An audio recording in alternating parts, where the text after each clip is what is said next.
We have been at war for 17 years. I think about this every day. That's increasingly uncommon for most people in America. My name is Reda Hicks. I'm a wife, mom, attorney, civic leader, and I'm a military spouse. It's through the lens of military spouse that I'm here to talk to you today about one of the most seismic cultural shifts that's taken place in our country in the last half century. And that's the distinct disconnect between America and its military.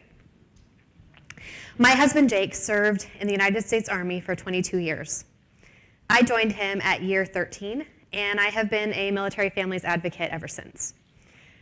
I continue that work today through an organization called Military Family Advisory Network, where we connect military families and veterans with the nonprofit services and resources that they need. Everything from resources for their kids, resources for their health, for their careers, really you name it.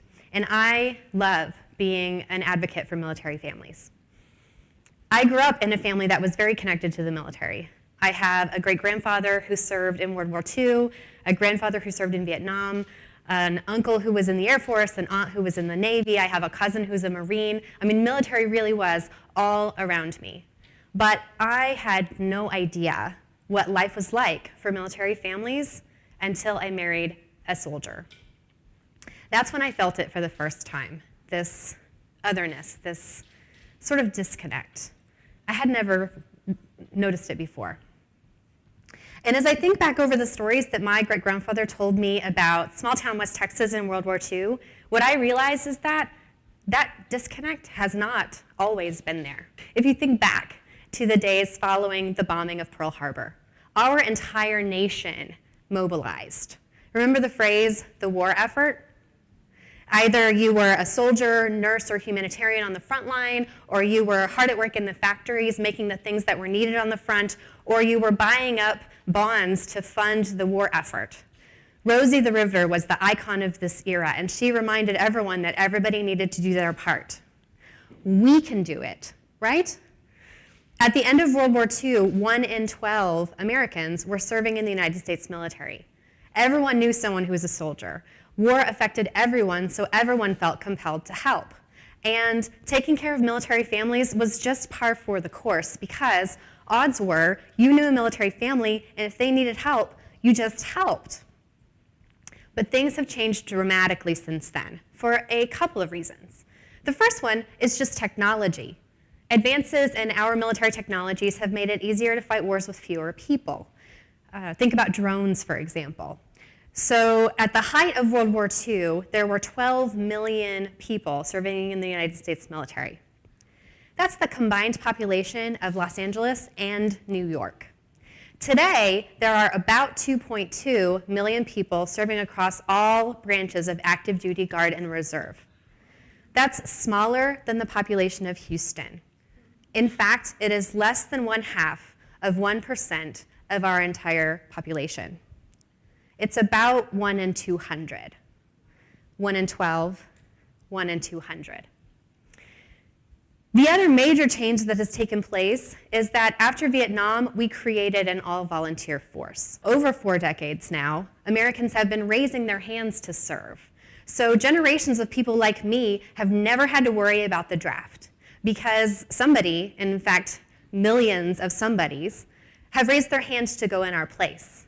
And that is really something. But it's also something that bears looking at. Because you see, an unintended side effect of that all-volunteer force has been the development of a divide, a distinction between people who have served and people who have not. We have also seen military service concentrate in ways that we did not expect. Military service has become a legacy, with sons and daughters following their parents and grandparents, aunts and uncles into service, sort of like a family business. In fact, in 2011, Pew Research Center found that 80% of veterans have an immediate family member who served. That's 20% higher than Americans in general. So family connection impacts military service. We've also seen military service concentrate in specific parts of the country. In 2016, the Department of Defense reported that 44% of our military comes from southern states. But only 36% of the total population of the United States comes from those same states. So it used to be the case that Americans everywhere were taking care of military families because they were also everywhere. But today, we often don't know where they are or what they need. It's easy to forget that we have been at war for 17 years when, for most of us, war does not affect our everyday lives. The concentration of military service into specific geographies and specific families, coupled with the smaller size of our military, has resulted in that disconnect that I mentioned before. It's sometimes referred to as the warrior class, where we honor our soldiers and we laud military service, but the actual experience of being a soldier or a soldier's family is a step removed from the life experience of most people. So we may put our hands over our hearts at a baseball game. We may say thank you for your service to a soldier when we see them in uniform, but we may also have absolutely no idea what life is like for them. So I would like to share for you just a few things that you might not know about what life is like for military families. A sort of snapshot of the home front, if you will. A 2017 national survey by Military Family Advisory Network found that as many as 1 in 6 veteran and military families struggle to put food on the table. Unemployment among military spouses is 4 times that of their civilian counterparts, 28%. That's because military life often involves frequent moves, which can be major barriers to career continuity.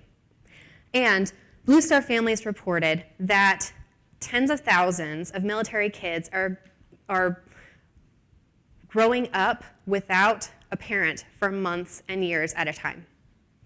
In fact, 32% of military families have reported that since 9/11, they have spent more than 4 years apart. My personal experience is commonplace.